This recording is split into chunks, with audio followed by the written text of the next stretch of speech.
یہ آپ کا آفس ہے، آپ کے آفس میں کوئی آدمی انٹر کرتا ہے، باہری گارڈز بیٹھے ہیں، پہلا سوال پوچھتے ہیں بھائی آپ یہاں کیا کرنے آئے ہیں، کیا کام ہے؟ اب اگر یہ آنے والا آدمی یہ کہے کہ مجھے آئیڈیا نہیں میں کیوں آیا ہوں یہاں پر، تو یہ آدمی سیڑھیوں سے اوپر بھی نہیں آ سکتا کہ بھائی یہ یہاں کو مذاق ہو رہا ہے، تمہیں یہی نہیں پتا تم یہاں کیوں آئے ہو؟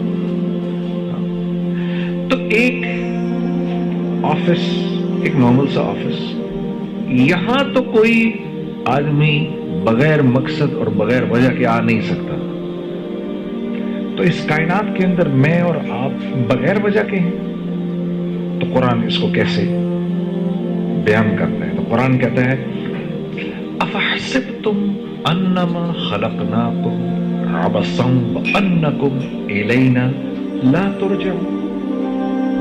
افحسبتم، کیا سوچ رہے ہو؟ کیا تمہارا خیال ہے تم ایسی پیدا کیے گئے ہو؟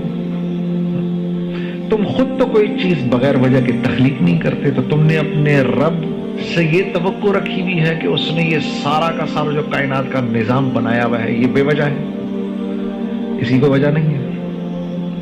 فتعال اللہ الملک الحق لا الہ الا هو رب العرش الکریم۔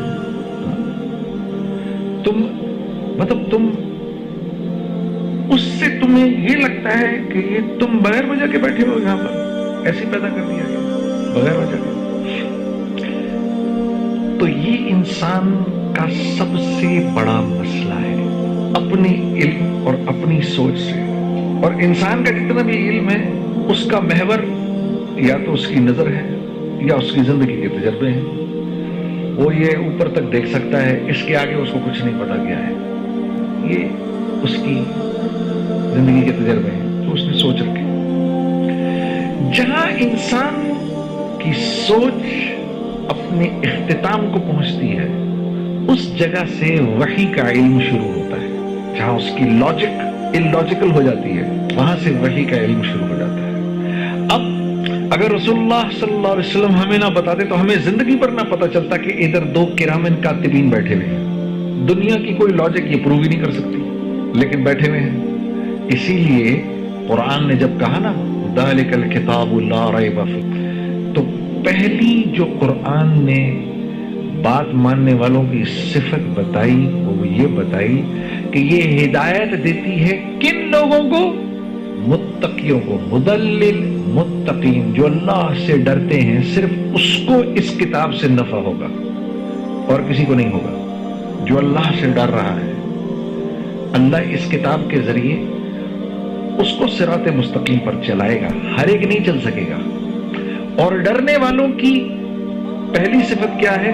الذین یؤمنون بالغیب، یہ غیب کی باتوں پر ایمان لاتے ہیں، جن باتوں کو انہوں نے دیکھا نہیں ہوتا، غیب کی باتیں پر ایمان لاتے ہیں۔ یہ غیب کی باتیں ہمیں کس نے بتائیں؟ رسول اللہ صلی اللہ علیہ وسلم۔ انہوں نے بتایا ادھر کرامن کاتبین بیٹھے ہوئے ہیں، مجھے تو نظر ہی نہیں آ رہا۔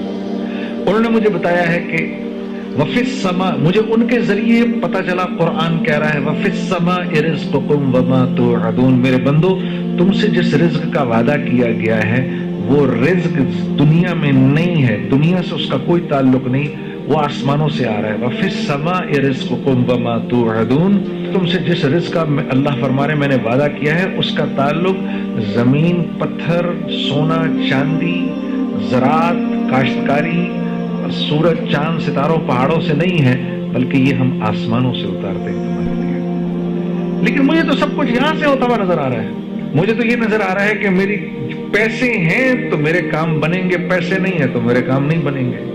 مجھے تو یہ نظر آ رہا ہے کہ میری یہ نوکری گئی تو میں تو تباہ و برباد ہو جاؤں گا، یہ نوکری میں چلتا رہوں گا تو ٹھیک چلتا رہوں گا، میری زندگی بنی رہے گی۔ مجھے تو یہ نظر آ رہا ہے نا، یہ ساری چیزیں مجھے نظر آ رہی ہیں، اس لیے میری زندگی کا ایک ایک لمحہ ان کے گرد گھوم رہا ہے،